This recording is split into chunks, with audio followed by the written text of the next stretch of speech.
Merci de me passer la parole.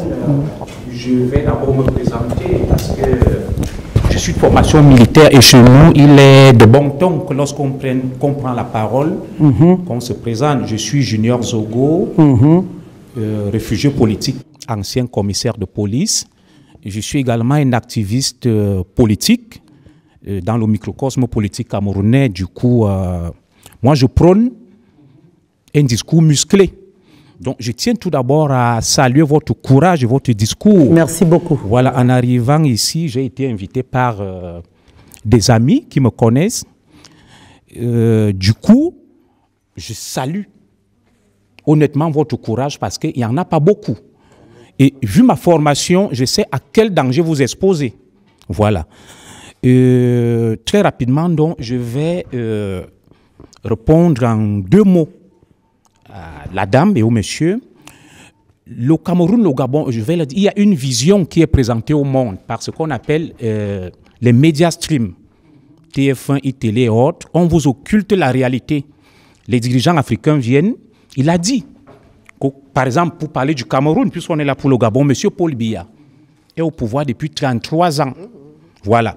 Le seul fait que quelqu'un dans une république mette 33 ans au pouvoir, c'est problématique, madame. Voilà. Ce n'est pas une monarchie, c'est une république.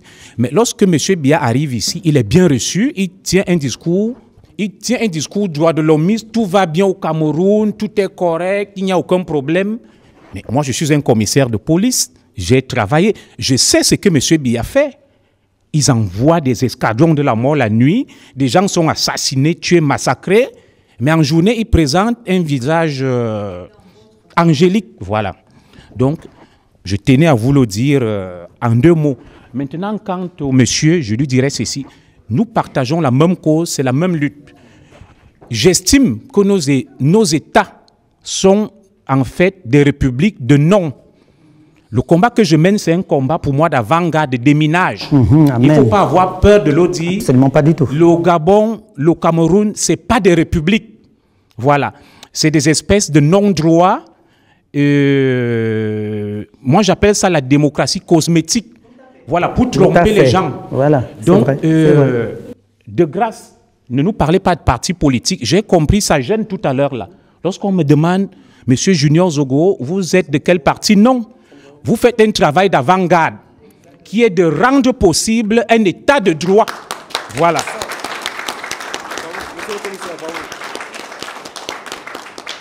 Et c'est ce combat que je mène au Cameroun dans le cadre du code du CCT. Et j'ai personnellement affronté le président Biya, notamment le 7 décembre 2013 à l'hôtel Le Méris. L'image a fait le tour du monde face à ces gardes du corps. Je l'ai bloqué, je lui ai demandé de démissionner. Des gens ont fait mon deuil. Je suis l'une des bêtes noires du système camerounais. C'est pour ça que je suis extrêmement discret. Voilà. Pour terminer... vous avez eu la chance de croiser Biya. Absolument. Moi, j'aurais bien aimé croiser Ali dans un hôtel. Oh mon Dieu. Vous le croiserez avec Dieu la le saura. grâce de Dieu, je pense que le jour-là, il va renaître. Hein. Voilà. Donc, pour être bref et ne pas assommer tout à fait, le frère. tous ceux qui sont venus ici aujourd'hui, vous avez tout mon soutien. Merci beaucoup. Merci. Et faites et très vous avez attention, le mien aussi. mais n'ayez pas peur. Absolument. Maintenant, j'ai juste une question que j'aime poser à tous les concitoyens que je rencontre. J'ai rencontré des Équato-Guinéens il y a 2 semaines, notamment le président Severo Moto, qui a tenu ce langage. Au Cameroun, je rencontre tous les leaders d'opposition, enfin, ce qu'on appelle leaders d'opposition. Tout voilà. À fait. Nous nous comprenons. Oui, bien sûr, mon frère, bien sûr. La liberté ne se donne pas, madame. Elle s'arrache. La France, pour qu'elle soit libre et que nous soyons assis là, la prise de la Bastille, si, voilà. Des gens ont versé de leur sang. Ils ont guillotiné, ben, je ne suis pas un Wenger, hein, je ne suis pas un faucon, ils ont guillotiné un monarque absolu. Voilà. Maintenant, président, vous menez un combat noble que j'apprécie beaucoup. Mais je vous pose une question, dites-moi. Dites-moi, mon frère, comment vous entendez venir à bout de ces systèmes opaques, assassins meurtriers qui commettent à la limite des génocides? Parce que pour moi, c'est clair qu'au Cameroun, je prône la deuxième voie. Face à tous ces abus, nous ne pouvons pas continuer à croiser les bras et à pleurnicher. Voilà, il faut agir, il faut de l'action. C'est ça, voilà. Il faut agir. C'est ça, c'est ce que je disais. Je suis quelque chose au Cameroun que je ne vais pas révéler ici. Mais dites-moi, vous dénoncez, vous parlez, ça c'est connu. Ali Bongo, il est là, hein? Il suit. Les gens ont dit tout à l'heure que, mais qu'est-ce qui expliquerait le soutien des masses africaines à ces dictatures? Madame, c'est la terreur, ils ont peur, c'est la misère. Tout à fait. Un homme qui a faim n'est pas libre, le disait au Fouet-Boigny. C'est la misère. Des gens sont avec Biya, ils me disent, mon commissaire, pardon, ne parlez pas de président Biya, il est responsable de tout, mais envoyez-nous juste un peu d'argent pour survivre. Vous vous rendez compte? Donc, dites-moi, président, vous dénoncez, vous parlez, vous dites des choses intéressantes, mais faut-il se limiter à ça? Et pensez-vous qu'en dénonçant et en parlant et en faisant la politique au sens stricto sensu, dont parlait l'aîné, c'est-à-dire la politique partisane et politicienne, c'est-à-dire s'inféoder ou s'aligner à un parti, présenter un projet, à mon avis, je pense que nos États africains, notamment dans la sous-région d'Afrique centrale, qui regorge des potentats, des dictateurs, des assassins, mener une politique dans ce sens stricto sensu, c'est peine perdue. Comment entendez-vous faire la différence avec d'autres qui ont parlé comme vous depuis 30 ans, depuis 40 ans et rien n'a bougé? C'était ma question. Bah, effectivement, oui, on applaudit. Hein. Bah, c'est ce que, vous voyez, c'est marrant et c'est ce que j'étais en train de dire d'ailleurs tout à l'heure. Lorsqu'il m'a posé la question, le monsieur au milieu, me demandant quel est le rôle de la France, c'est hallucinant en fait. Vous savez, l'Afrique, il y a 30 ans, comme vous l'avez dit, jusqu'à nouvel ordre. Bon, c'est pour ça que je prends l'exemple tout à l'heure par rapport aux Landes et par rapport à d'autres qui ont géré la France, qui ont géré même l'Afrique, hein, de toute façon. Parce que l'Afrique, c'est vrai, bon, on ne va pas se mentir, hein, l'Afrique a toujours été gérée par... mais bon, ça commence à changer. Ça commence à changer. Et c'est pour cela aujourd'hui, bon, vous m'avez posé une question, je n'ose pas trop parler pour le moment parce que ce sont des choses que je dirai après. Vous savez, ce n'est que le commencement de mon combat. Donc il y a certaines choses que je dirai plus tard. Pour le moment, je ne me suis pas encore positionné en tant que président du Gabon d'ici quelques mois ou un an, mais j'aurai des discours à tenir après. J'aurai des choses à dire après. Et je partage certaines visions avec vous, ça c'est clair et net. Mais vous aurez mes réponses d'ici peu. Parce que là, je commence d'abord, après, la suite va arriver. Je pense que, bon, vous m'avez compris, hein. Donc, je dirai tout ça après. Je vous donnerai une réponse là, au peuple d'ailleurs, au monde entier, plus tard, mais pas maintenant. Alors, vous me comprenez, j'espère. Oui, exactement, tout à fait. On en reparle. D'ailleurs, pour répondre même à mon frère, mon compatriote, moi tout simplement, juste pour répondre quand même là-dessus, je vais vous dire une chose, hein, mais le pouvoir serait rendu un jour ou l'autre au peuple. Ça c'est clair et net. C'est irréversible. Exactement. Amen.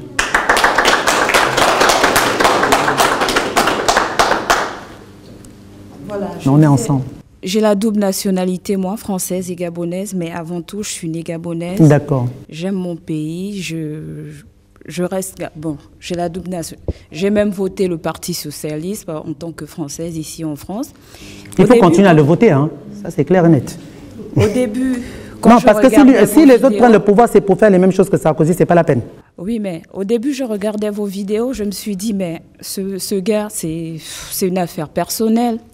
Plus je regardais les vidéos, plus je me disais, mais vous m'avez fait penser à De Gaulle. Parce que, on le sait, hein, au bled, tout le monde le sait, il y a des crimes rituels, il y a... Mais pour, on le disait tout bas et tout, mais pour le dire tout haut comme ça, vous m'avez fait penser à De Gaulle. Après, je me suis dit, mais ce gars-là, mais faut qu'il fasse quelque chose pour le... Vous venez de répondre à ma question, vous avez dit, ouais, vous allez être président et tout. Mais on sait très bien que la France a un pouvoir chez nous. Est-ce que on est indépendant, nous, le Gabon? Le fait d'avoir une base militaire française au Gabon, un pays indépendant, ne devait pas avoir cette base. Je sais que vous avez assez de courage parce que de parler des bongos comme ça, est-ce que ce courage, vous l'aurez aussi pour dire à la France, on est indépendant. Le pétrole, on a tellement de richesses au Gabon. On a le pétrole, le gaz, le fer, le bois, le manganèse. Chaque jour, chaque jour, le Gabon fournit au moins 250 000 barils de pétrole. On n'a pas de raffinerie au Gabon. Est-ce que vous allez avoir cette force-là de renégocier les contrats? Parce que la famille Bongo, c'est vrai qu'elle est pour quelque chose, on va dire à 200%. Mais la France est aussi à quelque chose dans ce qui se passe au Gabon. Est-ce que vous allez négocier un contrat qui fait en sorte que le Gabon soit bénéfique? Est-ce qu'il va y avoir plus de Gabonais à Total Gabon? On a besoin de ça. Je regarde des vidéos. Total et Elf. Oui, je regarde des vidéos au Gabon. Pourtant, je suis née au Gabon. Quand je vois là où des gens habitent, je me dis, mais est-ce que donc il existait ces quartiers au Gabon? Je ne savais même pas. C'est dans les vidéos sur YouTube que je vois ça. Est-ce que vous allez faire, on dit logement social. Moi, j'ai demandé un logement pour la SNI. Je fais un logement social. Je fais, mais les Gabonais, ils gagnent combien pour que ça coûte au moins 50 millions? Est-ce que les logements sociaux seront logements sociaux pour éviter aussi, vous dites oui, les mamans, arrêtez d'envoyer vos enfants pour 5 000 francs, pour 2 000. C'est mal ce qu'ils font, mais donnez-les les moyens. Est-ce que vous allez les donner les moyens d'arrêter tout ça? Merci pour votre question. C'est important ce qu'elle vient de dire. Hein. Je pense que tout à l'heure, quand je parlais, effectivement, j'avais déjà répondu même à cette... Bon, je me plaignais et je continue à me plaindre. Et il y en aura une fin, ça c'est clair et net. On parlait des réseaux sociaux, des logements sociaux, on parlait de... comment. D'ailleurs, je répondais à la dame tout à l'heure, comme les conditions dans lesquelles le peuple gabonais vit. Et d'ailleurs, c'est ce qu'elle est en train de dire. Vous savez, elle parlait de la SNI au Gabon, à Libreville, c'est une cité, bon, soi-disant logements sociaux. C'est dur, mais moi c'est sûr, et ça, vous savez madame, pour gérer un pays, il faut déjà être ambitieux. Il faut aimer son pays. Il faut être ambitieux. Et il faut aimer son pays. Il faut aimer son peuple. Il faut aimer les étrangers. Moi je pleure quand je vois les vidéos des misères. Je vous assure. Tout à fait, tout à fait. Non mais c'est triste. Moi je suis un homme ambitieux. Je suis un être humain ambitieux. J'aime le Gabon. J'aime l'Afrique, j'aime le monde entier, les 5 continents que Dieu a créés. Je vous assure, madame, si un jour ou l'autre, il s'avère que moi, Ange Landry Mbengue alias Lanler, je devienne président de la République gabonaise, je vous le jure devant Dieu, que mes ancêtres, que nos aïeux gabonais, nos ancêtres du Gabon, nos parents m'entendent depuis là où ils sont. Je vous jure que le Gabonais sera heureux. Le Gabon ne serait pas le même Gabon que vous voyez depuis que Bongo a été président en 1967. Le Gabon serait un autre Gabon. Je changerai le Gabon. Je mettrai de l'ordre. Le peuple gabonais vivrait dans de bonnes manières, dans de bonnes conditions. Pourquoi? Parce que moi-même, j'aime vivre dans de bonnes conditions, dans de bonnes manières. Eh bien, si j'aime vivre dans de bonnes conditions et dans de bonnes manières, j'en ferai profiter à mes frères, mes sœurs, mes oncles, mes parents, tous les Gabonais. Quand je dis oncle, parents, je parle des Gabonais. Hein? Je parle des Gabonais. Je ne serai pas un président pour sa famille. Absolument pas du tout. Je serai un président pour tout le peuple gabonais. Pour tout le Gabon entier. Je suis un ambitieux. Mon Dieu, j'aime le Gabon. Je vous assure. Vous savez, je vais vous dire une chose. Hein, ça me touche, je pleure, mais je ne peux pas vous montrer mes larmes. Ça me fait mal. Parce que quand j'étais proche des Bongo, lorsque je fréquentais les enfants de Bongo, j'ai eu à poser une question à certains enfants de Bongo, comme, excusez-moi du terme, la bêtise de Landry Bongo. J'ai demandé à Landry, dis-moi Landry, tu es fils de Bongo. Tu voyages dans le monde entier, mais tu n'as pas honte quand tu vas dans les pays voisins, là. Rien que je prends l'exemple de la Côte d'Ivoire. À l'époque, quand la Côte d'Ivoire était la Côte d'Ivoire. Mais c'est quoi? Bon, parce que je vais dire une chose. Oh mon Seigneur. Mon père aurait été président. Mon papa aurait été président. Parce que vous savez, là, vous me voyez, M. Damon a assassiné mon père en 78. Hein, et ma mère empoisonnée, là, en 2013, décembre, le jour de son anniversaire. Décembre 2013, le 28, dans la nuit du 27 au 28 décembre, on a trouvé ma mère allongée comme un enfant, comme ça, d'un empoisonnement. Assassinée dans l'hôpital militaire d'Ali Bongo. Tuée par son mari et les Bongo. Moi, j'avais dit aux Bongo, à l'époque, mon père est président, mais les Gabonais n'allaient pas envier les autres pays. Pourquoi? J'aurais fait du Gabon le paradis d'Afrique, comme l'avait dit Houphouët-Boigny à l'époque. Le Gabon serait le Koweït du Gabon, le Koweït africain. Le Gabon est un pays riche, mon Dieu. On n'atteint même pas 2 millions, 3 millions d'habitants au Gabon. Comme le Congo. Le Congo est un pays riche. La Guinée équatoriale, mais allez-y voir comment la Guinée équatoriale sont en train d'investir. La Guinée équatoriale, ils investissent. On peut dire tout ce qu'on a. La Guinée équatoriale est en train d'investir. Mais c'est le Gabon. Le Gabon aurait pu être très loin de tous ces pays. Mais l'argent va où? Moi, si je devenais président de la République gabonaise, de toute façon, le peuple gabonais le sait. Les gens le savent au Gabon. Je ferais, mais je ne dirais même pas un changement. Il y aurait plus qu'un changement au Gabon. Parce qu'il n'y a rien au Gabon, ma soeur. Il n'y a rien. Le Gabon, c'est de la pourriture. Ça reste le nom Gabon. Mais c'est une pourriture que les Bongos ont construit au Gabon. Les Bongos ont fait du Gabon de la pourriture. Et ils ont rendu la population tellement aigrie. C'est incroyable ça. Ils ont rendu la population gabonaise aigrie, plus qu'aigrie. Ça fait mal. Mais moi, si je devenais président de la République gabonaise, Dieu seul en sait quelque chose. Ce n'est même pas une question à me poser, madame. Je pense que quand vous me regardez, lorsque vous m'écoutez, et les Gabonais le savent, que moi, Ange Landry Mbeng alias Lanlaire, si je devenais président de la République gabonaise, le Gabon ne serait plus le même Gabon que celui dont nous sommes. D'abord, il n'y a pas de Gabon pour moi. Merci. Quand je serai président. Quand je serai président, que Dieu exauce vos vœux de bonheur.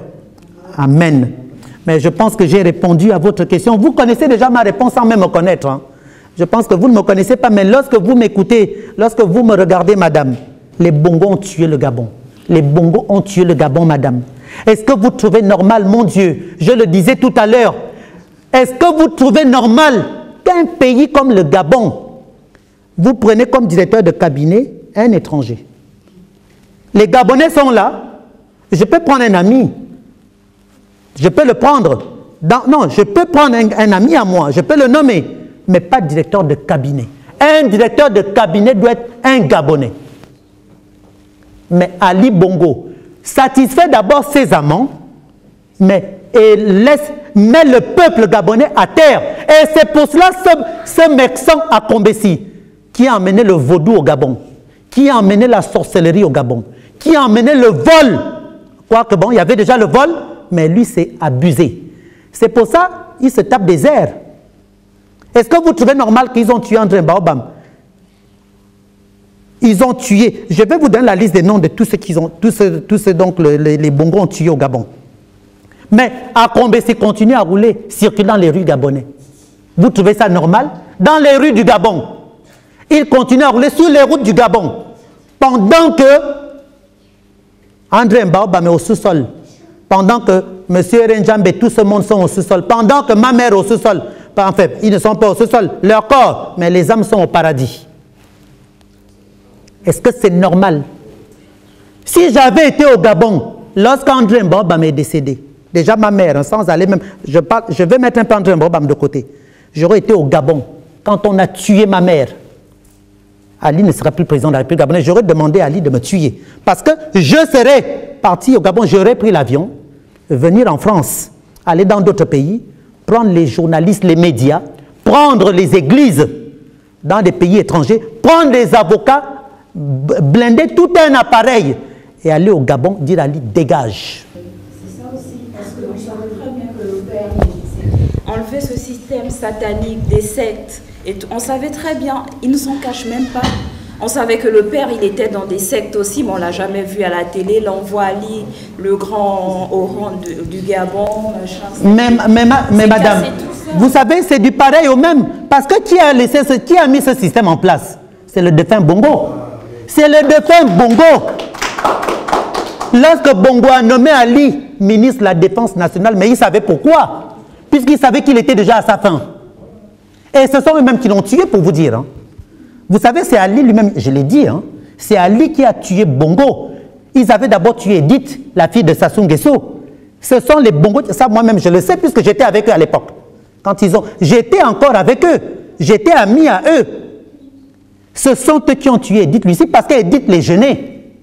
Parce qu'ils se disaient, après avoir tué Bongo, Edith de son vivant allait leur créer des problèmes. Donc il fallait d'abord enlever Edith, ensuite enlever Bongo. En enlevant Edith, on tuait Bongo. Ils se sont débarrassés de tout ce monde. Tuer Bongo lui-même, comme Bongo aussi a tué le peuple gabonais. Quand on tue Bongo, je m'en fous. Je n'ai rien à foutre. Quand on le tue, je n'ai rien à foutre. Bongo a tué nos parents. Ben, que son fils le tue, c'est du pareil au même. Mais quand on tue le peuple gabonais, je ne suis pas d'accord. Moi, je ne pratiquerai jamais une politique où on tue. Parce que je crains Dieu. Mon Dieu, vous allez me dire, mon frère, mais tu as les cheveux défrisés, tu es ceci, tu es ça. Mais je crains Dieu. Un sang qui coule, jamais de la vie. Vous voyez, j'ai cette Bible dans mes mains. J'ai aussi le Coran. C'est la même chose. Il n'y a qu'un seul Dieu. Je crains Dieu. Je ne pourrai jamais faire du mal à un être humain comme moi. Ça, jamais de la vie. Jamais je ferai du mal à un être humain. Je sais que tu es capable de relever le pays. Quoi. Ah, merci beaucoup. Merci. Merci bien. Je pense que j'ai répondu, hein, madame, à votre question. Je vous remercie. Hein. Moi, je suis Louis Kella. Et je voulais réagir par rapport à ce que tu as dit tout à l'heure, par rapport à l'opposition en France des Gabonais. Parce qu'en fait, je partage vraiment ton point de vue par rapport à ça. C'est-à-dire qu'actuellement au Gabon, nous vivons vraiment une situation assez difficile. C'est-à-dire qu'il y a une opposition qui est ce que j'appelle l'opposition de service, qui travaille pour le régime, et une opposition qui est vraiment consciente du changement, qui veut vraiment changer les choses. Récemment, là, il y a un groupe d'opposants gabonais là, que le pouvoir a mis en place, qui circule dans toutes les villes, là, oui. En train de fédérer les Gabonais pour la cause du changement au Gabon. Moi, je trouve ça quand même assez culotté.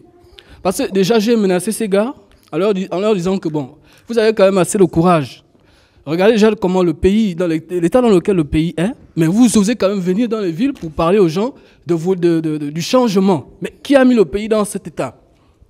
Donc ça, c'est déjà la première chose. C'est-à-dire ces gens-là, ils sont là, ils se sont infiltrés dans la diaspora pour créer le trouble, pour vraiment essayer de créer la zizanie, pour mélanger tout le monde. Alors que non, il y a des gens qui se battent au quotidien. Amen. Pour vraiment que le changement s'opère au Gabon, un changement véritable. C'est-à-dire qu'on veut vraiment que tous ces gens-là s'en aillent, qu'ils se mettent dans un coin, qu'ils se retirent totalement de la vie politique. On ne veut plus entendre parler. Moi, Ulrich est là. En 2009, lorsque Omar Bongo est mort, je peux vous dire que j'étais vraiment content. J'étais très content. Ah ben c'est réciproque. On ne peut pas être content de la mort d'un homme, mais quand un homme de ce type-là a été rappelé à Dieu, je me suis dit, mais est-ce que ce n'est pas Dieu qui nous a délivrés d'un côté? Et Amen. C'est en 2009 que, avec des étudiants, parce que bon, moi, j'étais étudiant à l'époque, nous avons monté un groupe, une association pour apporter notre contribution au changement au Gabon, qui s'appelle le mouvement des Gabonais décomplexés. Donc nous travaillons depuis 2009 vraiment pour un changement radical. Mais nous sommes confrontés à une réalité parce que je peux vous dire une chose, c'est que le Gabonais, c'est quelqu'un qui est trop pessimiste. Lorsque on veut vraiment aborder les questions de fond dans le pays, on cherche toujours des choses, des bâtons, on cherche toujours des questions qui n'ont aucun sens, qui ne valent pas la peine. On les met sur le tapis pour essayer de distraire. Lorsque Landry Beng mène un combat comme celui-ci, je pense que les Gabonais devraient le soutenir sans chercher à savoir, sans contrepartie, sans quoi que ce soit. Merci beaucoup. Merci. On doit se mobiliser pour que Landry Beng aujourd'hui puisse faire savoir aux Gabonais tout ce qu'il a à dire. C'est ça le changement que nous voulons. C'est d'abord laisser les Gabonais s'épanouir sur le terrain, chacun s'exprime, les gens développent leurs idées, et après, on va essayer de tous assembler pour que, aujourd'hui, le Gabon puisse connaître un autre destin. Mais lorsqu'on voit certains Gabonais, quand tu arrives chez un Gabonais, hein, même certains Africains, lorsque tu commences à dire, bon, écoutez, ça ne va pas, qu'est-ce qu'on fait? Les gens commencent à se dire, ah, mais l'opposition, vous savez, ils étaient aussi, ils ont mangé, Mais est-ce que c'est ça? Est-ce que c'est ça? Est-ce que c'est comme ça que nous allons faire avancer le pays? Non. Je vais pas être long, je vais couper court. Je vais réagir par rapport à un fait d'actualité qui m'a encore choqué. Hier encore, il y a 2 jours, il y a eu un coup d'État au Burundi. Une tentative de coup d'État, appelez-le comme vous voulez. Bon, les médias ont hier annoncé, ont fait un communiqué à l'unanimité en disant le coup d'État était manqué, il y a eu le calme est revenu. J'ai été scandalisé lorsque j'ai vu certains Africains se mettre sur les réseaux sociaux en train de dire, mais écoutez, mais c'était un coup d'État manqué, oui, on les a eus, on va attraper tous ces gars, on va les tuer. C'était été content que le coup d'État ait été manqué. Mais c'est totalement une insulte envers le peuple qui était dans la rue. Est-ce que ces gens n'ont pas vu un peuple qui est descendu pour dire, mais écoutez, même si c'est un coup d'État, nous on s'en fout, on ne veut plus voir ces gens, on veut que tout le monde s'en aille. Pourquoi on n'a pas vu les gens pourquoi on n'a pas vu les gens se manifester sur le terrain en disant que, et finalement, le coup d'État là nous arrange, que ce soit un coup d'État ou ce soit pas un coup d'État, mais on a vu la volonté populaire. On a vu des masses de Burundais qui sont descendus dans la rue, des milliers de Burundais, des centaines de milliers. Pourquoi les gens qui sont en Occident, tout ça, n'ont pas vu que, mais finalement, un président qui est vraiment élu, un président qui est vraiment élu, un président qui a vraiment été voté, est-ce que les gens peuvent descendre dans la rue lorsqu'on le destitue? Ça n'existe pas. Ça n'existe pas. Alors, moi je suis scandalisé lorsque je vois des Gabonais qui disent qu'ils veulent le changement, qui sont même dans l'opposition. Dire le coup d'État a été manqué, oui, mais finalement, c'était des voyous, il faut aller les arrêter. Mais c'est totalement injurieux. C'est méprisant. On ne peut pas nous respecter tant que nous ne changeons pas ce genre d'attitude. Un peuple est souverain. Le peuple était dans la rue. Il a manifesté sa joie lorsqu'on l'a libéré d'un dictateur. Il a manifesté sa joie. Tout le monde l'a vu. Pourquoi on va encore soutenir un président qu'un peuple ne veut pas pour le remettre à la présidence? Voilà l'incohérence de l'Africain.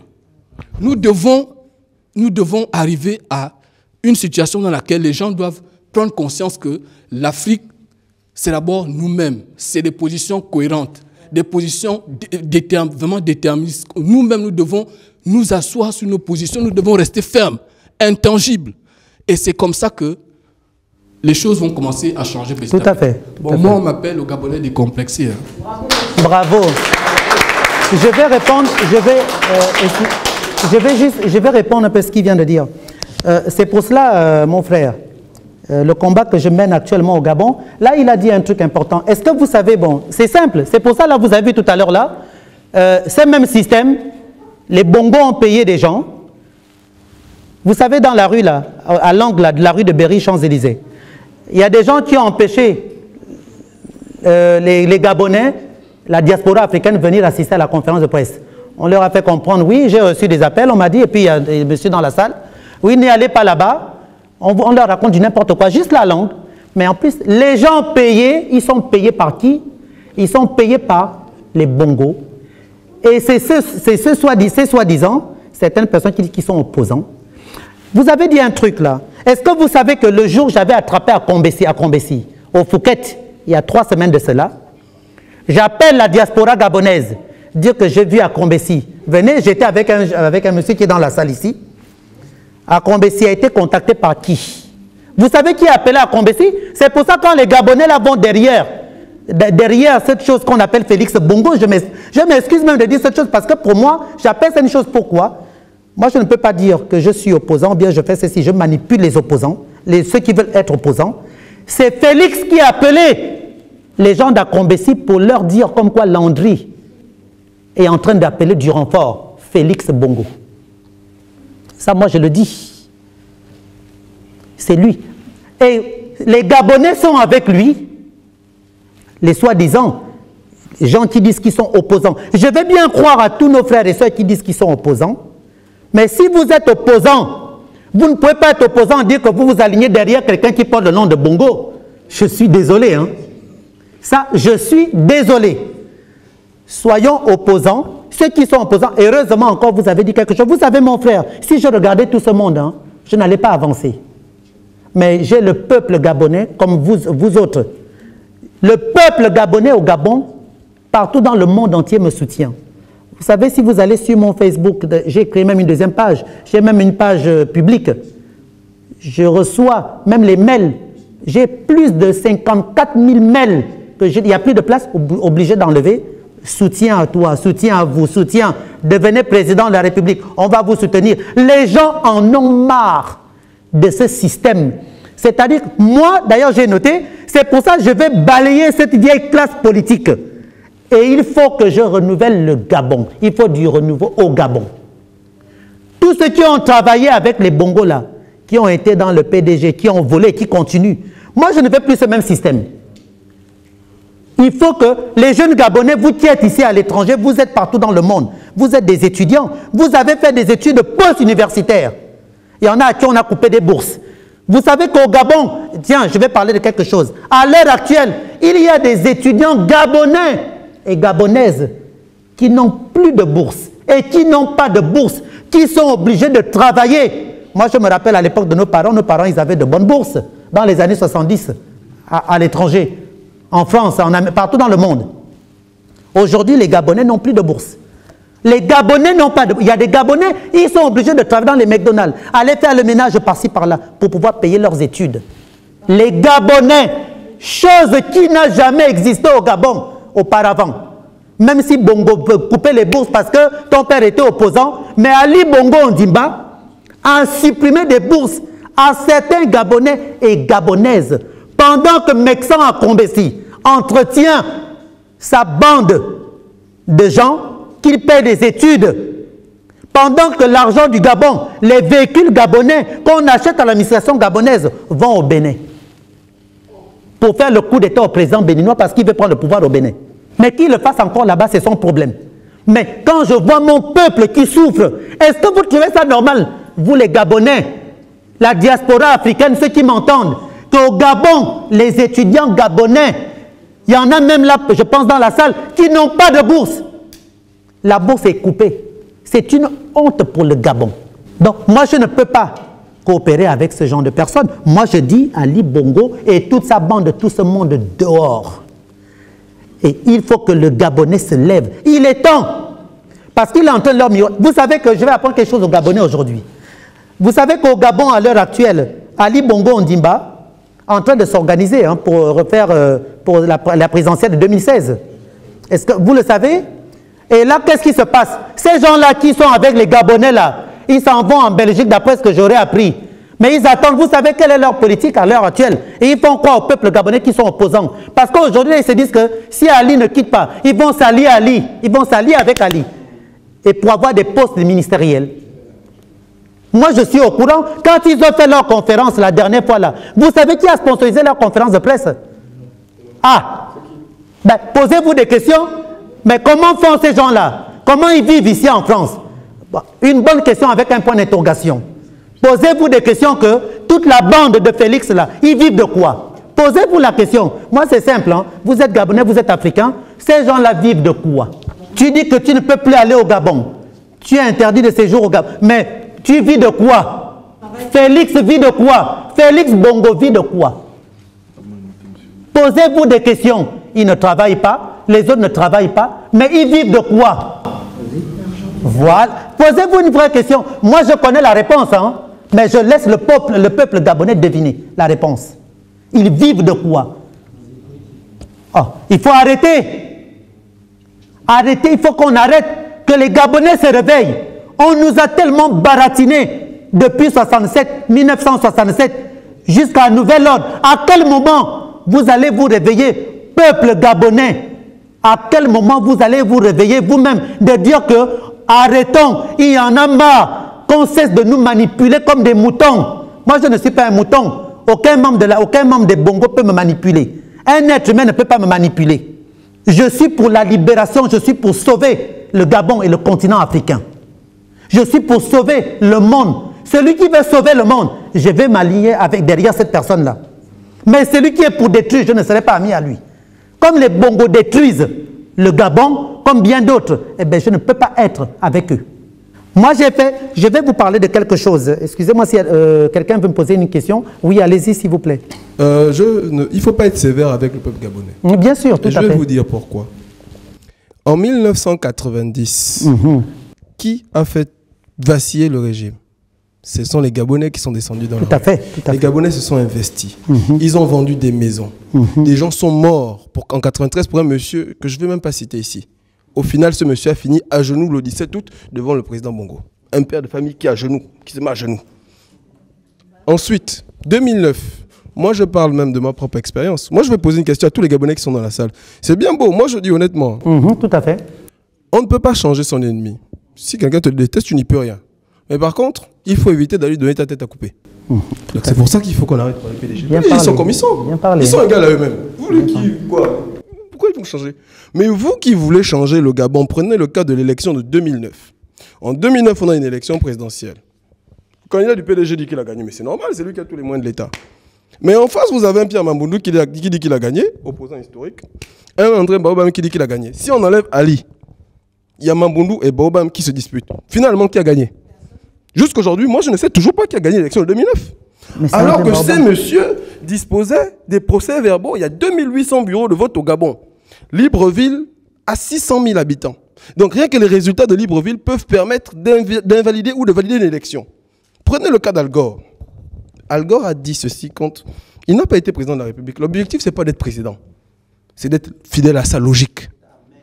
D'aller jusqu'au bout, c'est ça. Al Gore dit, même si je ne suis pas d'accord avec le résultat de la Cour, je l'accepte. Parce que aller en porte-à-faux, c'est faire sauter la Constitution américaine. Or, c'est une Constitution qui est conçue justement pour ne jamais être mise en question. C'est pour ça qu'on ne change pas les Constitutions aux États-Unis, il n'y a que des amendements. Mais ça aurait empêché, ça coûtait quoi à Pierre Mamboundou aujourd'hui, Dieu est son âme, je suis chrétien, de dire, bon voilà, on nous a encore volé la victoire, mais ça tombe bien, j'ai les procès-verbaux de Libreville. Il commence à publier. Lycée d'État, il publie. Même s'il n'est pas président, mais pour l'histoire. Pour la petite histoire, il y a de quoi les gens vivent. Moi, je suis historien. Donc, je suis professeur. Enfin, pas en France, pas encore. Mais je suis historien. Bon, pour l'instant, je bosse au McDo, mais bon, on verra. Mais bon, pour la liberté, pour ce que je suis en train de vous dire, je crois que c'est très important. On a quelqu'un qui revendique une victoire sur rien. Oh, j'ai gagné. Et puis, les gens le soutiennent parce qu'il est fort, parce qu'il est une CB ou je sais pas quoi. Puis, oh, il est là. On va à Port-Gentil, on manifeste, l'armée sort, elle tire sur les gens meurent. Mais ces gens qui sont morts à Port-Gentil, aujourd'hui, ça fait combien d'années? Ça fait quoi? 2009, ça fait 5, 6 ans. 6 ans. Ils sont morts pourquoi au juste? Pour rien. Et vous voulez qu'on revienne, qu'on signe encore un chèque en blanc en 2016?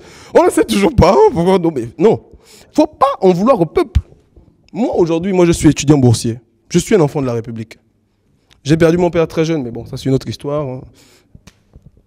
C'est le Gabon qui a fait de moi ce que je suis. Le Gabon m'a payé des études, le Gabon m'a payé mon billet. Quand je suis arrivé à Paris, c'est l'hôtel, tout était payé. J'étais fier d'être Gabonais. Quand j'arrive à l'hôtel, monsieur Ando, vous êtes attendu. Tenez, billet. Vous allez à Dijon, Université de Bourgogne. Quand tu arrives à l'appartement, c'était nickel. Tu as le goût d'être Gabonais. Dès que tu arrives, allez, 3 000 €, va faire tes courses. Ah. Mais c'est pour ça que je suis là. Parce que ce pays m'a tout donné. Et je suis fier d'être le fils de mon père, de ma mère, et d'être né dans ce pays. Bien sûr. Mais, on dit le peuple a marché pour Mamboundou. Moi, j'ai vu en 2005.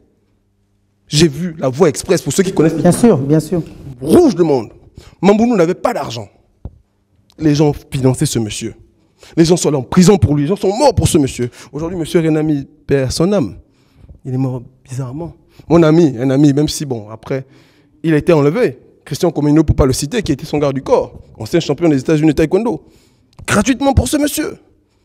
Quand Mamboundou a traversé, est-ce qu'il a même pensé à ces gens-là?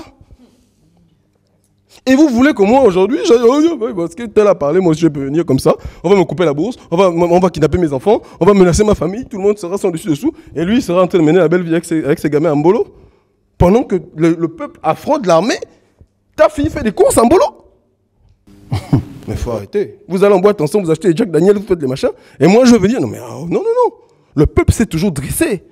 Mais un peuple de lions conduit par des moutons ou pire par des chacals, mais n'aboutira jamais à rien. Donc, mon frère, ce qu'il faut faire, c'est que ce monsieur que tu vois là, c'est quand même curieux. Le Gabon a recensé plus de 3000 titulaires de doctorat en activité. 3000. On est le pays le plus instruit d'Afrique. Je ne te parle même pas des ingénieurs, c'est comme on dit en Côte d'Ivoire, c'est versé. Mais comment tu considères que c'est un ancien top modèle, parce que c'est son métier à la base, même s'il ne le dit pas, qui a défilé entre autres pour Jean-Paul Gaultier, Pierre Cardin, etc., qui a le discours le plus cohérent, le plus structuré, alors qu'il y a des gens qui ont eu pour métier, qui ont pour formation, la formation de politicien. Comment on en arrive là? Et qu'est-ce que tu veux que le peuple fasse? Qu'est-ce que tu veux que le peuple fasse? Chacun revendique de son côté. C'est moi, c'est moi, c'est moi, c'est moi. On va aller chez qui? Et dès que ça sonne un peu, vous, tu les vois au palais, à la RTG, ou je sais pas où, on est en train de sourire. Quoi? Il ne faut pas en vouloir au peuple. Le jour où il y aura des leaders cohérents au Gabon, tu verras le peuple derrière lui. Et de toutes les façons, je vais terminer par là. André Mbaobam est mort. Il y a eu 250 000 personnes dans les rues, pendant 3 jours, qui ont dormi à la Belle Étoile. On ne les a pas payés. Pendant 3 jours.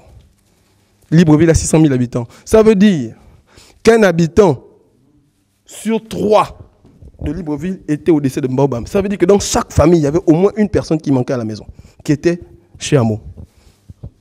Même si Mbaobam ne nous a jamais dit, mais malheureusement pour lui, sur quoi il se basait pour dire qu'il avait gagné.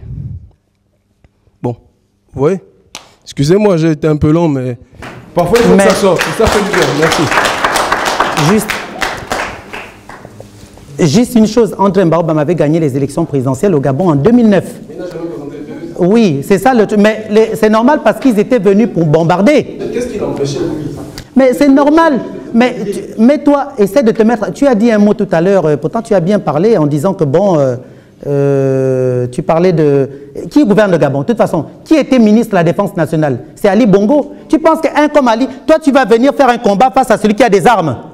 Hein? Tu ne peux pas. C'est-à-dire que c'est impossible. Comment tu voulais qu'André Mbaobam vienne se justifier alors que Ali avait déjà tout fait? Ils avaient tué des gens à la démocratie. Ils avaient tué le peuple gabonais. Mais tout le Gabon, tout le monde entier sait que c'est André qui a gagné les élections. Mais comment tu voulais qu'André puisse... L'armée, c'est Ali qui l'a détenu. Mais comment ce pauvre André, mon Dieu, paix à son âme, pouvait... C'est quand même hallucinant. Regarde aujourd'hui, c'est simple. Tu as dit quelque chose. Moi, aujourd'hui, je vais prendre mon exemple. Je mène un combat pour libérer le Gabon. Mais les Bongos ont des milliards. Ils sont capables de payer des mercenaires comme ils veulent, comme ils l'ont fait, pour me tuer. Mais moi, j'ai quel milliard pour payer un mercenaire pour aller tuer Ali Bongo? Donc, prenons cet exemple. Qu'est-ce qu'ils n'ont pas? Si les Bongos aujourd'hui veulent, c'est sûr qu'ils ne me tueront pas. Ça, c'est clair et net. Donc, ils ont les moyens. Ali Bongo était ministre, il était déjà président. De toute façon, il était déjà président. On a beau faire les élections. Au Gabon, on fait des élections. Bongo n'a jamais... C'est simple. Bongo lui-même n'a jamais gagné les élections au Gabon. C'est simple comme un bonjour. Le défunt Bongo lui-même n'avait jamais gagné des élections. Ce sont les opposants qui ont toujours gagné. Mais Bongo a arraché toujours le pouvoir comme son fils l'a fait. Donc, à ce niveau, c'est pour ça ce que tu devrais dire, mon frère, c'est de dire plutôt, il serait temps. C'est pour ça le combat que nous devons mener, qu'on mène, c'est d'abolir tout cela, c'est de chasser tous ces gens et que le pouvoir revienne aux vrais Gabonais et non aux étrangers, parce qu'Ali Bongo n'est pas Gabonais. Mamboudou moi, Gabonais. André Mbaobam, Gabonais. Ali Bongo, Biafra. Mexan Akombesi, Béninois. Donc, pour moi, aujourd'hui, Ali Bongo, qu'André Mbaobam ait gagné, que ce soit Pierre Mamboundou, pour moi, ce sont des Gabonais, mais il faut qu'on dégage Ali Bongo, qu'on dégage cette bande étrangère qui gouverne notre pays, qui tue notre peuple, qui vole notre peuple. Donc, c'est ça le combat qu'on doit mener aujourd'hui. C'est-à-dire ne plus revenir en arrière, de dire que ils ne sont plus là, paix à leurs âmes. Mais c'est à nous de prendre la revanche. C'est à nous de prendre cette revanche. Et c'est cette revanche que je suis en train de prendre. Je dis non, Ali Bongo, dehors, à Kombesi, dehors, et paix aux âmes de tous ceux dont on a tué André Mbaobam et tout le reste. Amen. Oui, je voulais dire un truc, parce que je voulais parler d'une dame qui est présidente de la Cour constitutionnelle au Gabon, Mborantsou Marie-Madeleine. Mborantsou Marie-Madeleine, cette femme est présidente de la Cour constitutionnelle depuis que Bongo avait déjà pris depuis que Bongo était président, lui-même déjà étant président, et son fils. Cette femme-là, voilà des gens que les Gabonais, vous devrez aller chasser. En première position, Mborantsou Marie-Madeleine a été non seulement la maîtresse particulière du défunt Bongo. Et en plus de cela, elle est dans les crimes rituels, parce que cette femme pratique, c'est elle, avec Patience Dabani, ces deux femmes. Et ça, je le dirai à ma prochaine conférence de presse, parce que le dossier que j'ai sur ces deux femmes en question, ce sont elles qui détiennent le Gabon à l'heure actuelle que vous voyez. Mborante Marie-Madeleine et Patience Dabani. Et je vous dirai ça plus tard. Et autre chose, je voulais parler de Ngari. Parce que vous avez vu Ngari est passé à la télé. Ngari a dénoncé le système des bongos. Et après, Ngari revient pour démentir. Mais ne prenez pas en compte ce que Ngari vient de dire. Prenez en compte ce qu'il a dit la première fois. Moi, aujourd'hui, je ne ferai pas un discours dire que Ngari, voilà, il raconte n'importe quoi, il a fait ça. Non, je tiens en compte de son premier discours. Parce que c'était le vrai Ngari. C'était Ngari lui-même. Son vrai discours, le premier discours, lorsqu'il a massacré le PDG, c'était le vrai Ngari. Mais le deuxième Ngari que vous venez de voir là, ce n'est plus le même. Parce que, c'est pour ça que je te disais, mon frère, qu'au Gabon, lorsque vous êtes là-bas, vous avez les armes. Aujourd'hui, vous insultez Ali, on va venir devant vous, on dit maintenant tu vas corriger ce que tu viens de dire, sinon on te tue, on tue toute sa famille, toute ta famille. Eh bien, c'est ce qui s'est passé, c'est ce qui se passe au Gabon. Et c'est pour ça que Ngari, après avoir dénoncé les conneries d'Ali Bongo et de toute sa clique, le lendemain, quelques jours plus tard, il est venu dire autre chose. Mais moi, je prends en compte de son premier discours parce que c'était lui-même. Le deuxième, ce n'était pas M. Ngari, Idriss Firmin. Autre chose que j'avais déjà noté, et je parlerai de ça la prochaine fois, je parlerai du dossier de Mme Fabienne Mboyi, une parente à Ali Bongo, celle qui est la propriétaire de l'hôtel Plaza, le studio Plaza. Ça, c'est les voleuses du Gabon. Je parlerai d'elle, c'est une parente à Bongo. Je vous parlerai du dossier de Patience Dabani, des choses que je n'ai jamais pu vous dire. Je vous parlerai de Nénès Mpoepiga, son dossier, Nénès Mpoepiga, qui a demandé aux Gabonais, qui a envoyé les militaires pour aller déterrer André Mbarobam dont nous parlons, pour qu'on aille enlever le drapeau gabonais. On enterre André Mbarobam avec le drapeau gabonais. On demande d'aller déterrer le corps pour enlever le drapeau gabonais. Nénès Mpoepiga, c'est le parent direct d'Ali Bongo. Et c'est son amant aussi, son propre cousin avec qui il sort. Donc, je vous parlerai du dossier Jean-Pierre Oyiba. Jean-Pierre Oyiba, pareil, la liste d'Ali Bongo Ondimba. Je vous parlerai du dossier d'Assélé Ontété, qui est le frère de Patience Dabani. Mais Patience Dabani, elle s'appelle Joséphine Nkama. C'était la première dame du Gabon, avant Edith, la fille de Sassou Nguesso. Donc je vous parlerai d'elle et de tout ce monde. Je vous parlerai aussi du dossier de Blaise Louembe, qui est dans le gouvernement d'Ali, qui était dans le gouvernement de Bongo. Je vous parlerai aussi du dossier d'Evelyne Diata, parce que j'ai un nouveau dossier sur cette femme, celle qui épousait Meksan Akombesi, qui a volé de l'argent, qui a ouvert la chaîne de télé au Gabon et aux États-Unis. Je vous parlerai de Meksan Akombesi lui-même. Et je vous parlerai aussi, je sortirai certains dossiers de certains membres, soi-disant leaders de l'opposition, de notre opposition du Gabon, si ils n'ont pas réagi d'ici. Vous m'avez demandé est-ce que je compte me présenter aux élections présidentielles, je vous répondrai à ce niveau. Moi, je respecte d'abord mes aînés, mes papas, mais si d'ici cette semaine, je leur laisse un délai, ils n'ont pas réagi et qu'ils n'ont pas dégagé Ali Bongo du Gabon et de sa bande étrangère là, de voleuses, eh ben, je sortirai les dossiers de ces soi-disant leaders de l'opposition. Et là, vous verrez, je dirai mon mot par rapport aux élections présidentielles de 2016. Et autre chose, oui madame, excusez-moi, et autre chose, je tenais à vous dire ceci, au peuple gabonais, à tous les étrangers, à la diaspora africaine. Je vous parlais tout à l'heure des gens tués, que les Bongos ont tués, non?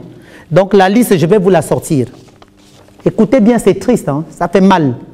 Les Bongos ont tué Pierre Fanguinoveni, les assassinats, les crimes commis par les Bongos. Pierre Fanguinoveni, Pierre Agonjo Okawe, Pierre Claver Zeng, Pierre Mambundu, Mbulu Beka, Martine Olabou. Écoutez bien les noms. Doukagan Ziengi, Joseph Renjambe et son tueur Hervé Opianga. Joseph Amboué Avaro, Georges Rawiri, Edith Lucie Bongo, la fille de Sassou Nguesso. Tué par Mexan Akombesi, Ali Bongo et Frédéric Bongo. Alexandre Manza, assassiné aussi. Le général et Grégory et Lamitsa, assassiné aussi par Bongo. Un jeune chanteur qu'on avait au Gabon, Serge Ninga. Pareil, tué par les Bongo. Et après, ils avaient accusé la pauvre dame, une dame Pierrette à l'époque, avec qui il était en couple. Madame Rose Rogombe, je ne voulais pas parler d'elle, mais en tout cas que sa famille se renseigne. Je lance un défi à sa famille. Faites l'autopsie sur votre parente, Madame Rose Rogombe. Vérifiez de quoi elle est décédée. Mais moi, j'ai la réponse. Non, c'est juste pour ça. Donc voilà, ma mère chérie, Adobian Sophie, tuée par son mari, Ndonkou Moïse, par son beau-frère comme Jean Bernard, avec la complicité de Frédéric Bongo. Frédéric Bongo, pour m'atteindre. Ils l'ont tué à l'hôpital militaire, c'est pour ça que je vous parle de l'hôpital militaire. André Mbaobam, tué par les Bongo. Marc Saturnin Nguema, il était directeur général d'Elf Gabon dans les années 80. Ensuite, il a été dans l'opposition. Dans les années 90, il a été assassiné avec M. Oyonaba, ainsi qu'Alain Dixon. Alain Dixon. Donc, imaginez-vous tout ce monde. Ensuite, d'ailleurs, jusqu'à nouvel ordre, hein, le corps de Saturnin n'avait jamais été... d'ailleurs, il a été empoisonné. Hein, il est mort d'un empoisonnement en prison. Même Oyonaba, pareil, hein, il était empoisonné. Tout ce monde assassiné par les Bongo. Alain Dixon, empoisonné, tué par les Bongo. Germain Mba, mon Dieu. Germain Mba, homme politique et diplomate opposant à Bongo, assassiné dans les années 70 à Libreville. Son corps fut enlevé et il n'a jamais été retrouvé jusqu'à nouvel ordre. Germain Mba, assassiné par les Bongo. Nduna de Peno, assassiné. Il était amant. C'était l'amant de Patience Dabani, Joséphine Ankama, la première dame. Et c'est Bongo qui l'avait assassiné par scène de jalousie. Le vieux Okili, torturé par les Bongo lorsque son fils avait eu un enfant avec Nadine Bongo. Patience Dabani a torturé ce monsieur. Il est mort dans des conditions, le pauvre, torturé que les Bongo. Osiali Ongaï, assassiné par les Bongo au Bénin. Comme d'ailleurs, ils avaient failli faire la même chose à les Mbumba, les Pandou. Quand Martin Kawai avait raté son attentat, son assassinat envers Martin Kawai. Donc, tout ce monde, figurez-vous, tout ce monde ont été assassinés. Il y a même des noms que je n'ai même pas. Assassinés par les Bongo Ondimba. Peuple gabonais. Que faites-vous avec ces gens, mon Dieu? Vous ne trouvez pas qu'il est temps maintenant que les Bongo dégagent, Non, mais c'est pas possible ça. Mais tous ces crimes restent impunis, ça veut dire. Mais oui, mais qui va réagir? Ce sont eux qui ont le pouvoir. Ce sont eux qui gouvernent. Donc voilà, il n'y a pas de... Enfin voilà, on ne met pas en examen la... Ben non, mais non. Même maman, l'autopsie n'a pas été faite. Rien n'a été fait, mais tout cela, je le ferai. Moi, je t'ai dit que... Voilà. Ça n'a jamais été fait. Hein. Merci. Je suis Patricia, gabonaise. En fait, si je me permets de prendre la parole, c'est parce que tout à l'heure, vous avez dit qu'il était seul. Effectivement, au Gabon, on a constaté que les Gabonais, au lieu de combattre contre le système, on a tendance à se mettre les bâtons dans les roues. Donc, qu'il soit seul, c'est normal. Parce que ceux qui prétendent être de l'opposition en ce moment au Gabon, personne n'est de l'opposition au Gabon. Les gens ne sont pas de l'opposition. Parce que quand on voit ce bandit qui gère le Gabon avec sa clique, c'est un gars qui n'a jamais accepté que quelqu'un se mette devant lui et qu'on impose une idée. Dès que vous vous levez pour dire « moi je suis pas d'accord », tout de suite vous êtes égorgé. La preuve est là, Mbaobam a été son ami. Toute sa vie, il a suffi qu'Mbaobam dise « non, ça ne peut pas se passer comme ça ». Tu n'as pas la carrure pour être président du Gabon pour que Mbaobam soit empoisonné. Mais pourtant... Pardon ? Mais c'est justement à ça que je vais arriver. Quand on est seul, on se fait facilement tuer. Quand on est nombreux, si vous sortez 3 000, 5 000 au Gabon, qui va oser? Ben justement, c'est pour ça, excusez-moi, c'est pour ça qu'il appelle le peuple.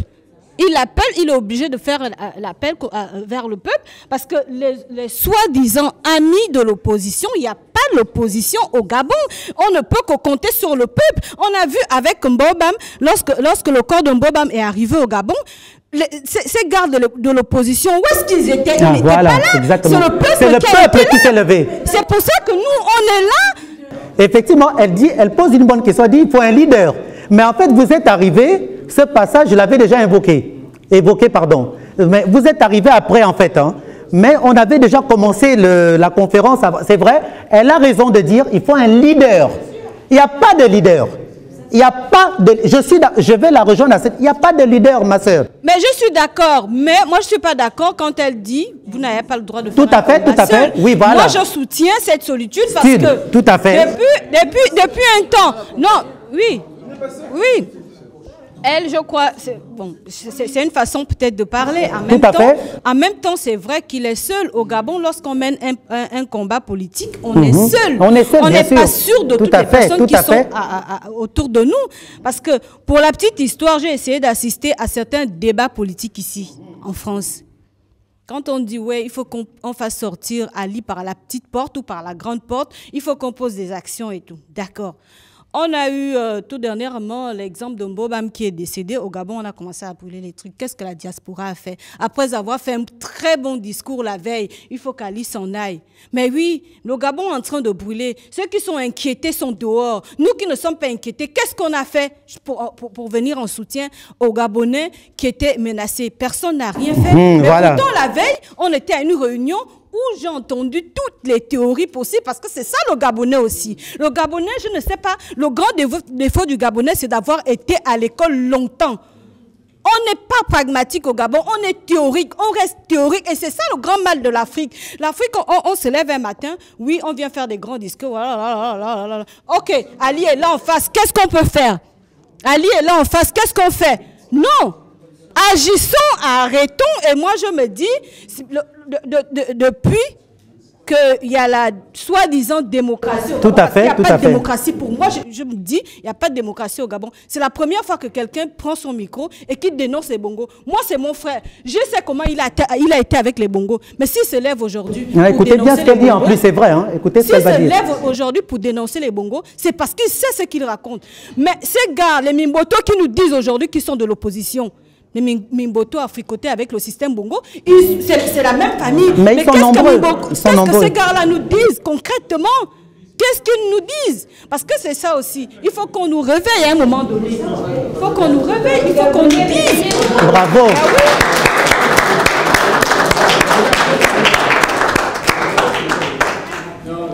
Bonjour à tout le monde. Oui, bonjour. Bonjour Landry. Moi, pour mon intervention, ça va être ceci. Nous devons comprendre que nous sommes actuellement dans un monde moderne, un monde qui change. Aujourd'hui, la politique faite post-indépendance ne peut plus se faire de la même manière parce que nous sommes en 2015. Certes, hier, il fallait se définir, être du bloc de l'Est, de l'Ouest, du centre ou quoi que ce soit. Aujourd'hui, les données changent. Nous ne le voyons peut-être pas, c'est peut-être nos enfants qui le verront, mais les données changent. Ce monsieur ici, Landry, par son combat personnel, par ses griefs personnels. Parce que les gens qui combattent aujourd'hui ont été hier ses amis, sont peut-être même ses parents. Ça, on ne le sait pas. Mais ce monsieur, par son grief personnel et par sa lutte, nous a montré comment utiliser les moyens modernes, qui sont la communication technologique que tout le monde connaît, l'Internet et tout ça et tout, pour pouvoir combattre. Mais dans son combat, on a un miroir réflecteur qui nous montre comment nos sociétés d'Afrique centrale ou d'Afrique tout entière sont gérées en devers du décor. C'est-à-dire, il a parlé tout à l'heure d'une face B, d'une face A, qui est proprette, qui est toute belle, des mots sur des chiffres, des mots sur des papiers, mais dans la pratique, il y a certaines choses que nous ne connaissons pas. Aujourd'hui, le combat n'est plus le combat que nos pères ont fait. J'ai un parti, je milite, j'appelle tout le monde. À titre d'exemple, chacun de moi, personnellement, je suis la cause du net. Le grand frère a intervenu tout à l'heure, il a parlé du net. C'est par le net qu'il est arrivé ici. Les données sont en train de changer. La politique ne se fera plus comme hier. Ce n'est pas un problème. Aristide, nous l'avons connu à travers le net. La politique ne se fera plus comme hier. Qu'on soit du Congo, de l'Angola, de Guinée équatoriale, du Cameroun, où que ce soit. La politique ne se fera plus comme hier. Et il y a un problème également, que nous omettons souvent. Il faudrait que les gens sachent que nous avons un problème intergénération. Vous avez la génération post-indépendante, qui est toujours aux affaires en Afrique, un peu partout jusqu'à aujourd'hui, et vous avez notre génération. La génération dite sacrifiée. Si vous êtes du Congo-Brazzaville, vous connaissez le terme, la fameuse génération sacrifiée. Elle a été formée, elle a été préparée par les pays. Certains d'entre nous ont eu des bourses. Au finish, on ne se retrouve pas. Donc Landry, dans son combat, use des moyens technologiques pour bien faire les choses. Je m'arrête là. Merci.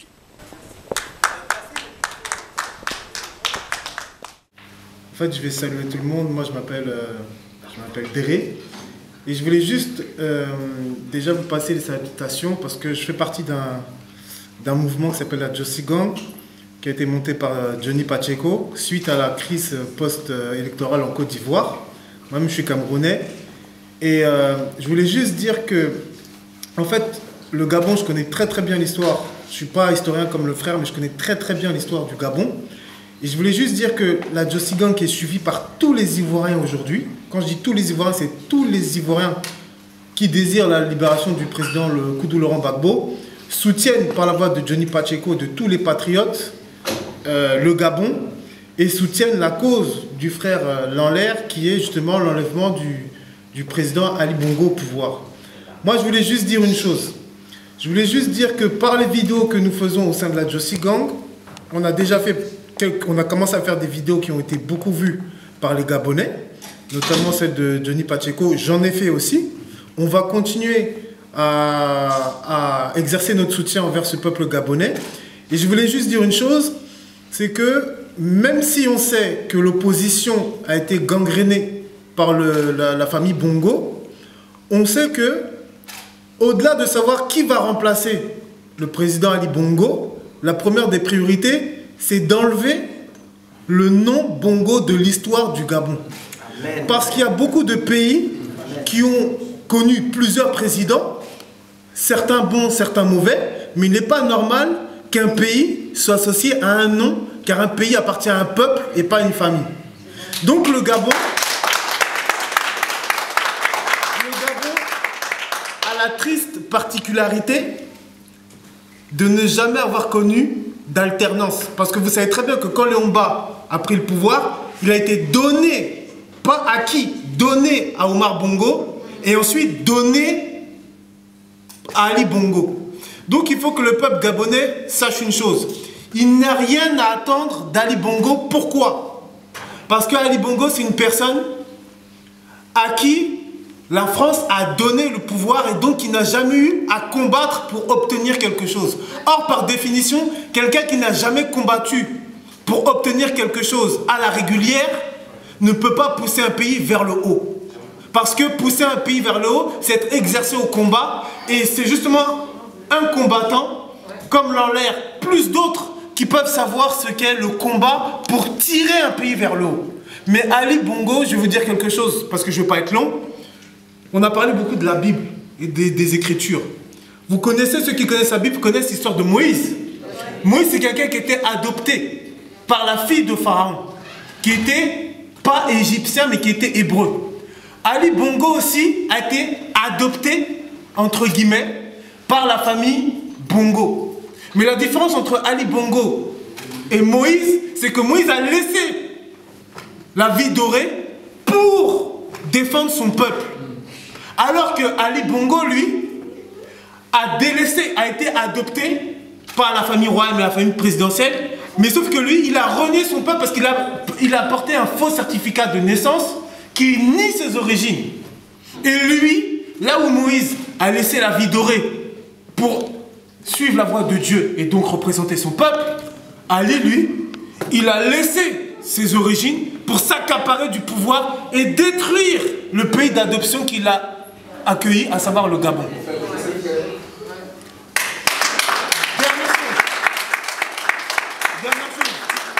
Comme je suis camerounais, je connais très bien le peuple bantou et le peuple camerounais et gabonais se ressemblent. Voilà. Et je dis quoi?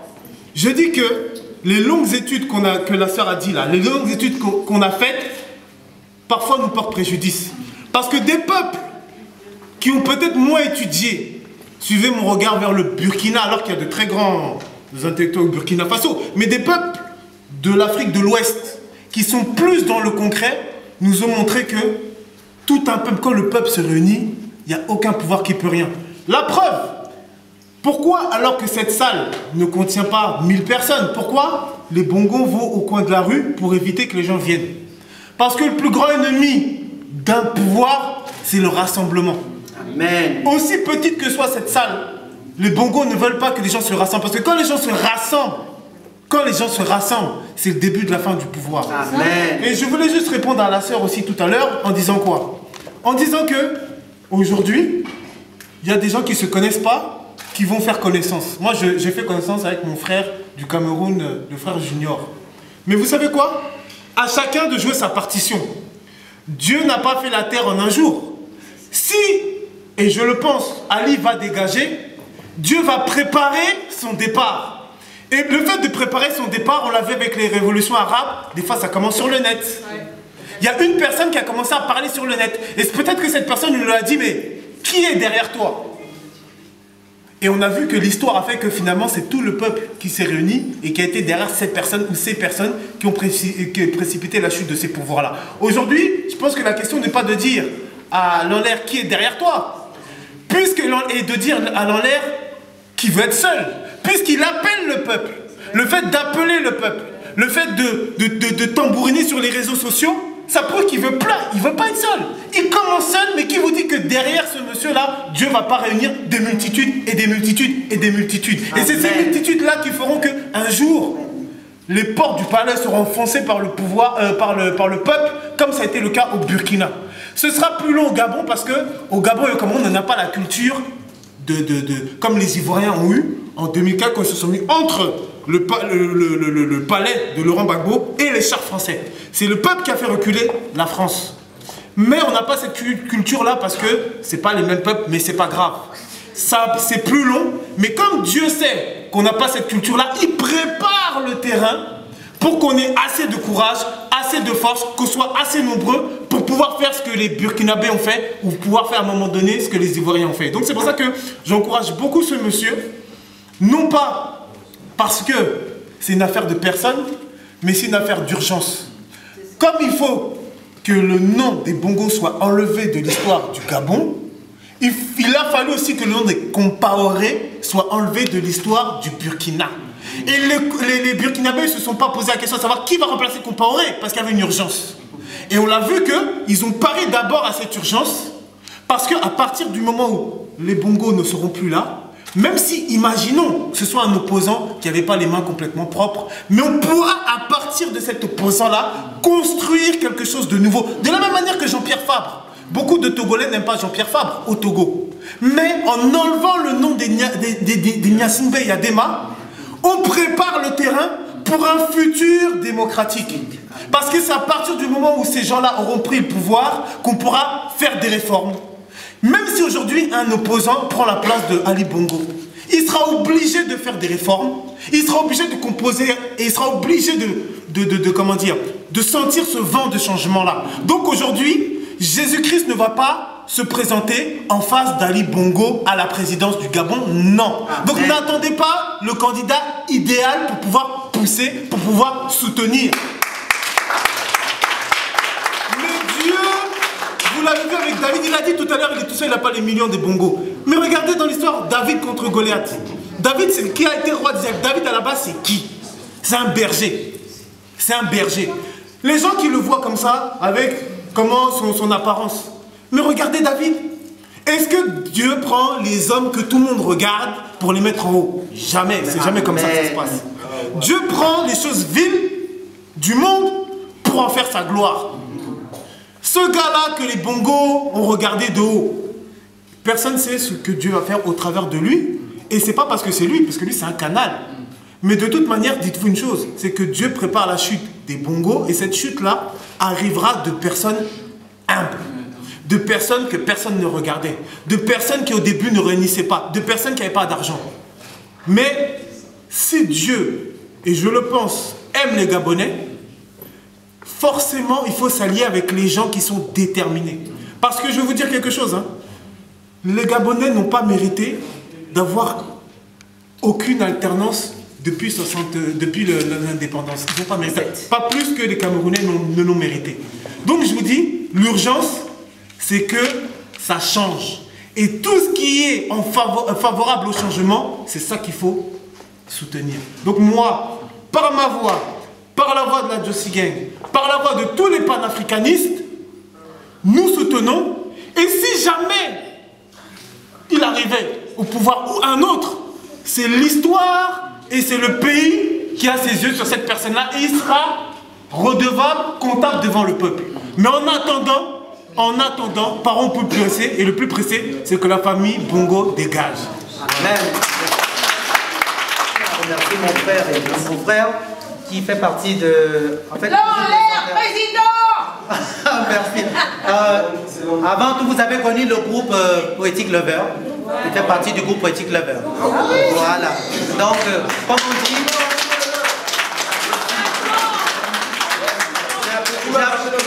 J'apprécie le discours, honnêtement. Comme on dit, la nouvelle génération. Il faut changer le Gabon. Et je vous demande à vous tous, pour terminer, pour clore cette conférence de presse. Bon, là j'ai des enregistrements.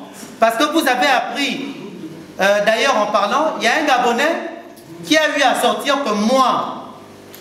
Voilà, un certain Steve qui a fait une vidéo sur moi en disant que moi j'aurais demandé de l'argent au Bongo et tout le reste. Toutes les vidéos de Célestin et Lolo, Félix, Bongo, tout ce monde. Je vais vous faire écouter juste quelques voix et qui vont être publiées parce que dès la semaine prochaine, tout va être publié. Le fameux Steve là de camp d'Ali Bongo, qui était là de camp de Bongo lui-même.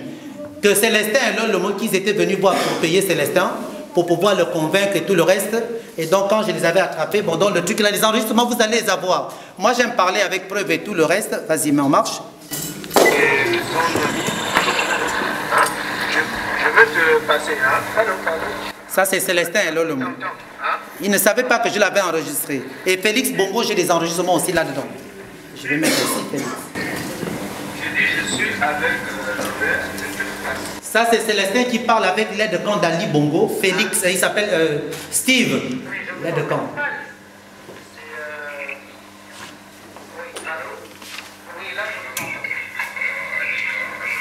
Ah, c'est Steve en question. Il est fan de Bitam. Il dit enfant, il ne peut pas parler au téléphone, il ne peut pas correctement parler au téléphone, il a peur de se faire enregistrer. Voilà. C'est lui qui a fait la vidéo sur moi en disant que moi je l'avais envoyé. Écoutez bien, il parle avec Célestin Lolo. Devant un ami à moi qui est dans la salle ici. On l'avait attrapé dans la voiture en otage. Qui t'a envoyé? Sinon je te l'aurais dit, je le leur d'ailleurs. À chaque fois, il y a un rapport avec le cannibale, je les enregistre. Si elle ne leur a pas dit, je te l'aurais dit que là, je t'enregistre, ça va faire parler. Tu comprends? Et moi, je lui faisais croire que je n'enregistrais pas. La question m'a posé à Nana. Mais moi, vous connaissez la position de Frédéric.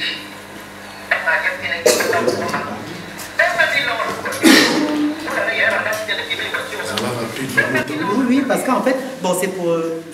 Vous voyez, c'est pour dire ça, on va mettre tout ça dans le site. Ça va sortir la semaine prochaine. Il y aura une vidéo rien que pour ça. Oui, oui, exactement. C'est pour que les Gabonais sachent ce qui s'est passé. Et là, il y a Félix Bongo ici. Vous savez Félix Bongo. Il y a même un fan comme moi, comme nous tous, un certain monsieur Sono et Sono Meunier. Pareil, je l'ai enregistré. Il prétend dire qu'il est pour Ping, mais il critique Ping et tout. Il parle de moi en mal. J'ai des enregistrements de ce monsieur. Je vais dénoncer tout le monde Félix Bongo. Lors de mon rendez-vous avec Désiré, il avait Félix Bongo. C'est là. Tout ce que Félix avait dit ce jour sur, en disant qu'il peut mettre Jacques Adieno au pouvoir, il n'a rien à foutre de Mimoto, ni de Ping. Donc les enregistrements sont là. Tout ça, ça va sortir. J'ai été même appelé par Africa numéro 1, parce que là, vous m'avez parlé des chaînes de radio. Africa numéro 1, c'est pour les bongos. Moi, ils m'ont appelé, ils voulaient me faire une interview. J'ai refusé. Et j'ai eu des informations parce que les bongos les ont envoyés pour m'empoisonner à travers le micro. Ils m'ont harcelé d'appel, Africa numéro 1. Alors que ça fait un moment, je fais des conférences de presse. Africa numéro 1 n'est jamais venu à mes conférences de presse. À nos conférences de presse avec la CDG. Parce que je suis en collaboration avec la CDG. Et d'ailleurs, je tiens à vous présenter des excuses aujourd'hui. Parce que la CDG n'est pas là. Actuellement, ils sont en Mien pour un meeting. Et moi, je fais la conférence de presse aujourd'hui, mais je suis avec la CDG. Le monsieur m'a posé une question tout à l'heure. J'ai les gens avec moi. Je travaille avec la CDG, donc qui fait partie de la diaspora gabonaise. Et le peuple gabonais me soutient. Donc je travaille avec le peuple gabonais, la diaspora africaine. Autant que vous êtes tous là, vous voulez qu'il y ait un changement dans nos pays dictateurs. Donc, je pense que j'ai les gens avec moi. Et comme vous avez parlé de Dieu, évidemment, quand vous demandez à Dieu, donne-moi des millions, on ne va pas vous les donner comme ça. Il faut avoir la foi. Moi, j'ai la foi et j'ai cette conviction. Avec cette foi, je vais changer le Gabon par la puissance du bon Dieu, qui est le Dieu vivant, qui est le créateur des cieux et de l'univers, et 3 fois saint. Amen. Amen. Voilà. Et chers compatriotes, je vous demande à vous tous, ayez la foi. N'écoutez pas quand on va vous dire oui, mais Dieu, mais machin, non. Moi, je suis qui? Je suis rien. Je suis rien. Je suis Landry Ange Landry Mbeng, alias Lanlaire. Je suis rien du tout. Mais je crois en Dieu et au Dieu vivant. On a un marabout, hein, pas des marabouts, pas des machins bizarres, pas des fétiches. Je crois en Dieu vivant. Et on va changer nos pays d'Afrique au nom de Jésus. Amen. Bon, mais écoutez, nous remercions l'assistance d'être là, de la diaspora gabonaise, congolaise, africaine qui a répondu présent à ce grand rendez-vous. On vous remercie infiniment. Merci.